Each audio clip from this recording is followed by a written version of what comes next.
زیادہ والا شان قبلہ پیر سید عارف بہاول شاہ صاحب، میرے عزیز علماء کرام، سناہا حضرات اور عشاقان مصطفیٰ، السلام علیکم ورحمۃ اللہ وبرکاتہ۔ اللہ رب العزت کا صد بار شکر ہے جس نے اس بارونق بامقصد اور پروگار تقریب میں حاضر ہونے کی توفیق عطا فرمائی۔ دعا ہے اللہ رب العزت ہمارا یہاں بیٹھنا، ہمارا سننا اور سنانا اپنی بارگاہ میں قبول فرمائے اور ہمیں سن کر سمجھ کر عمل کرنے کی توفیق عطا فرمائے۔ میرے دوستوں، میرے بھائیوں، یہ جس زمانے میں ہم جی رہے ہیں یہ وہ وقت ہے جس وقت میں ہمیں سوشل میڈیا پہ، الیکٹرانک میڈیا پہ ہمارے مائنڈ سیٹ میں ہماری برین واشنگ کے ساتھ ہمارے آنے والی نسلوں کے دلوں سے جو روح محمد ہے اس کو ختم کرنے کی ناپاک کوشش کی جا رہی ہے۔ اور یہ آج سے نہیں ہے بلکہ یہ یونانی سازش یہ اس وقت سے عروج پہ ہے جب حضور نبی محتشم صلی اللہ علیہ وآلہ وسلم کی پاک ذات نے اعلان نبوت فرمایا تھا اور اللہ رب العزت کی توحید کا اعلان فرمایا تھا اور دین اسلام کا پرچم بلند کیا تھا۔ اس وقت سے لے کر آج تک کفر اسی کوشش میں ہے کہ کسی نہ کسی طریقے سے ان مسلمانوں کے دلوں سے اس محبت کو، اس جوش کو، اس جذبے کو، اس الفت اور اس عقیدت کو ختم کیا جائے کہ جو بے تیگ بھی ہوتا ہے تو سینہ تان کے سامنے کھڑا ہو جاتا ہے۔ آج یہی بات اگر ہم اپنے مسلمان فلسطین بھائیوں کی طرف دیکھیں، وہ نہتے مسلمان جن کے پاس محدود وسائل ہیں، جن کے پاس دولت کی قلت ہے، راشن کی قلت ہے، امدادی قوت کی قلت ہے، ان کے سر پہ دست شفقت رکھنے کے لیے 54 اسلامی ممالک میں سے کوئی ہاتھ آگے نہیں بڑھاتا۔ زبان کے ساتھ تائید سارے کرتے ہیں، حمایت کرتے ہیں، ان کے ساتھ کھڑا ہونے کا اعلان بھی کرتے ہیں، لیکن کسی میں اتنی ہمت نہیں ہے کہ اپنے ملٹری کو بیچ کر ان کے ساتھ تعاون کرے، اپنا جو دفاعی نظام ہے ان کو پیش کر کے کہے ہم تمہارے ساتھ ہیں۔ کسی کے اندر یہ غیرت ایمانی موجود نہیں ہے کہ وہ پیش کرے کہ یہ مظاہر، یہ گوری، یہ غزنوی، یہ حالت، یہ سارے ٹینک تمہارے حوالے کرتے ہیں، ہمارے سینے تمہارے پاس ہیں۔ لیکن کیا ہے، ان کے سینے کے اندر ایک قوت ایمانی ہے اور وہ قوت ایمانی عشق مصطفیٰ کی دولت سے ہے۔ وہ سینہ تان کے کھڑے ہیں، چاہے سامنے یہودی ہیں، چاہے یو ایس اے کی ملٹری فورس ہے، چاہے ان کے سامنے سپر پاور ہے، لیکن وہ سینہ تان کے، ان کے بچے بھی کھڑے ہیں، ان کی عورتیں بھی کھڑی ہیں، ان کے جوان بھی کھڑے ہیں، اور وہ ایک ہی صدا لگاتے ہیں کہ در دل مسلم مقام مصطفیٰ اس آبدوئے بازنام مصطفیٰ اس، کہ اے جہاں والو اگر اس کائنات کے اندر عزت کی زندگی گزارنا چاہتے ہو تو وہ نام مصطفیٰ سے ہے۔ یہ دل، جس دل کو تم اپنا دل کہتے ہو، یہ تمہارا دل نہیں ہے، بلکہ اقبال یہ کہتا ہے کہ در دل مسلم مقام مصطفیٰ اس۔ اقبال ہمیں یہ بات بتاتا ہے کہ اے بندہ مسلم، اے بندہ مومن، یہ مت سمجھ کہ تیرے سینے میں دھڑکنے والا یہ دل یہ تیری ملکیت ہے، نہیں، ایسا ہرگز نہیں ہے، بلکہ یہ جلوہ گاہ مصطفیٰ ہے۔ ذرا نظر دوڑا کے دیکھ اس جلوے گاہ میں، اپنے یار کا چہرہ دیکھ اور اپنے ایمان کو قوت دے، اور پھر سینہ تان کے راکٹ کے سامنے بھی کھڑا ہو جا۔ راکٹ بھی تیرا کچھ نہیں بگاڑ سکتا، کوئی ٹینک ہو وہ تیرا کچھ نہیں بگاڑ سکتا۔ میرے دوستوں، میرے بھائیوں، آج کے اس پرفتن دور میں اور اس غیرت و حمیت کے عدم موجودگی کے دور میں آپ سے اس محفل پاک کی وساطت سے اور قبلہ شاہ صاحب کی موجودگی میں آپ کے سامنے اس بات کا اظہار کرتا ہوں کہ اگر امت مسلمہ کی نجات کسی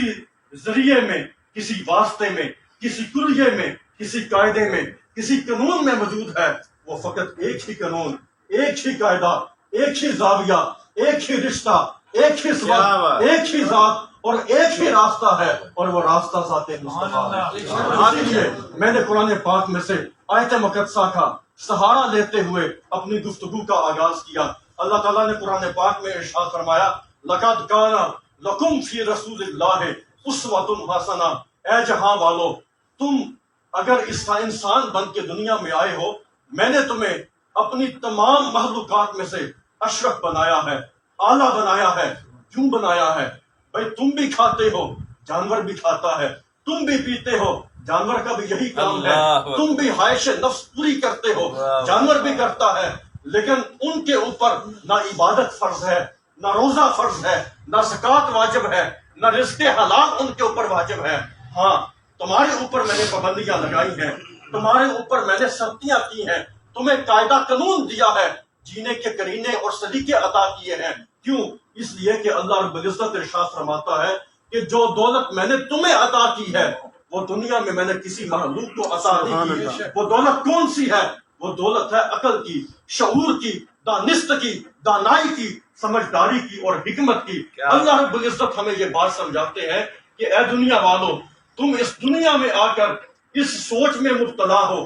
کہ ہمارے سامنے جینے کا کوئی ایسا کرینہ ہوتا، ہمارے سامنے زندگی گزارنے کا کوئی ایسا اصول، ایسا قانون ہوتا کہ جس کو دیکھ دیکھ کے اپنے دن رات بسر کرتے۔ ہم دیکھتے وہ عبادت کیسے کرتا ہے، ہم رب کی بارگاہ میں جھک جاتے۔ ہم دیکھتے وہ روزہ کیسے رکھتا ہے، ہم رب کی بارگاہ میں جھک جاتے۔ ہم دیکھتے حج کیسے کیا جاتا ہے، ہم حج کے مناسک ادا کرتے۔ ہم دیکھتے کہ اسلام کے اندر رہتے ہوئے حلال رزق کما کر نظام معیشت کو کیسے درست کیا جا سکتا ہے، ہم اس کو دیکھتے تو ہم اپنی معیشت کو درست کر لیتے۔ ہم لوگوں میں رہتے ہوئے آپس میں لین دین کرتے ہیں،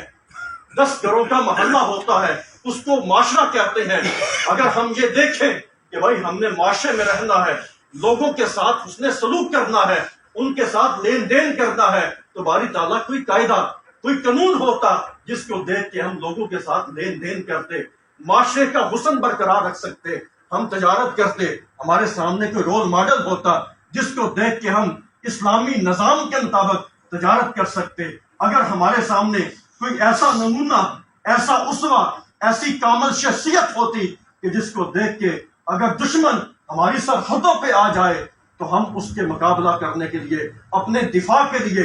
دین کے دفاع کے لیے، وطن کے دفاع کے لیے اس کے اسوہ کو سامنے رکھتے اور میدان میں نکل جاتے۔ اللہ رب العزت نے ان سارے سوالوں کا جواب ہمیں قرآن پاک کی اس ایک آیت میں بیان فرمایا لقد کان لکم فی رسول اللہ اسوۃ حسنہ۔ اے جہاں والو، اے اچھے معیشت دان کو تلاش کرنے والو، اے اچھے عبادت گزار کو تلاش کرنے والو، اے راہ راست پہ چلنے کے متلاشیوں، اے وہ لوگوں جو یہ چاہتے ہو کہ لوگوں کے اندر تمہاری عزتیں برقرار رہیں، تمہیں جینے کا سلیقہ آ جائے، تمہیں آنکھوں کی حیا مل جائے، تمہیں انداز گفتگو مل جائے، تمہاری زبان کے اندر مٹھاس پیدا ہو جائے، تمہارے سینے کے اندر قوت ایمانی پیدا ہو جائے۔ اللہ رب العزت نے ایک ہی نمونہ، ایک ہی اسوہ، ایک ہی رول ماڈل ہمیں عطا فرمایا، اور وہ رول ماڈل ذات مصطفیٰ ہے۔ لقد کان لکم فی رسول اللہ اسوۃ حسنہ۔ یہ تو میں نے آیت پاک میں سے، قرآن پاک میں سے آیت پاک جو آپ کے سامنے پیش فرمائی ہے، قرآن پاک کی ہر آیت حضور نبی کریم صلی اللہ علیہ وسلم کی ذات مصطفیٰ ہے۔ آج ہم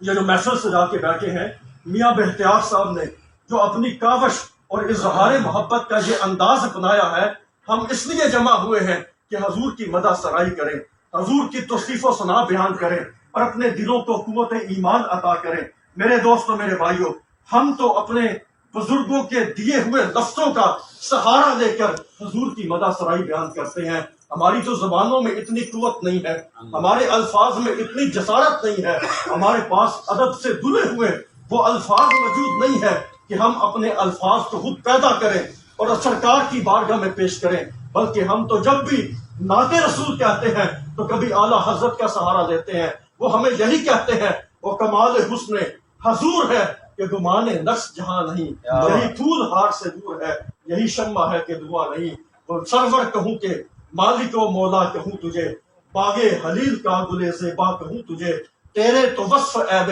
تناہی سے ہے بری، حیران ہوں میرے شاہ میں کیا کیا کہوں تجھے، لیکن رضا نے حق میں سخن اس پہ کر دیا، خالق کا بندہ خلق کا آقا کہوں تجھے۔ اور ہم جب بزرگوں کی طرف دیکھتے ہیں تو کبھی ہمیں یوں کہتے ہیں، سب سے اولا و اعلیٰ ہمارا نبی، سب سے بالا و اعلیٰ ہمارا نبی، خلق سے اولیاء اولیاء سے رسل اور سب رسولوں سے اعلیٰ ہمارا نبی۔ میرے دوستوں میرے بھائیوں، جب اہل محبت کی طرف نظر جاتی ہے ہمیں اقبال کی شخصیت بھی نظر آتی ہے، وہ ہمیں یہی کہتا ہوا دکھائی دیتا ہے۔ اگر اقبال سے پوچھتے ہو ذات مصطفیٰ کا راز کیا ہے تو اقبال یہ کہتا ہے لوح بھی تو، قلم بھی تو، تیرا وجود الکتاب، گنبد آبدی میں رنگ، تیرے محیط میں حباب۔ اقبال جتنا بڑا کوئی فلسفی اس دنیا میں ہو نہیں سکتا، آج اس پاکستان کی سرزمین میں جس کو الف بے کی ابجد کا علم نہیں ہے، آج وہ سب سے بڑا ناقدین بنا بیٹھا ہے، وہ فلسفی بنا بیٹھا ہے، وہ کریٹیسائز کرتا ہے، وہ تنقید کرتا ہے، وہ فلسفہ بیان کرتا ہے۔ لیکن یاد رکھیں اقبال وہ شخصیت ہے جو برٹش سے لے کر یو ایس اے تک اور یو ایس اے سے لے کے جرمنی تک اور چائنا تک جتنے فلسفی ہیں اپنے دور کے ان کو پاؤں کی جوتی کے نوک پہ رکھتا ہے۔